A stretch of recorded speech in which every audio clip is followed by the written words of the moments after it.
Jammu and కాశ్మీర్లో Pahalgam terrorist అటాక్పై కేంద్ర ప్రభుత్వం స్పందించింది.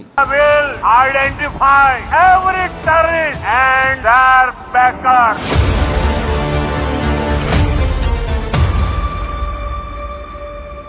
ప్రధాని నరేంద్ర మోడీ గారి హయాంలో CCS cabinet committee on security కీలక నిర్ణయాలు తీసుకుంది. నెంబర్ 1, ఇండస్ రివర్స్లో భాగమైన నదులు ఇండస్, జీలం, సెనాబ్, రవి, బియాస్, సుట్లెజ్ నదుల నుంచి ప్రవహించే నీటిని 1960లో ట్రైడిజన్ చేసుకున్నారు.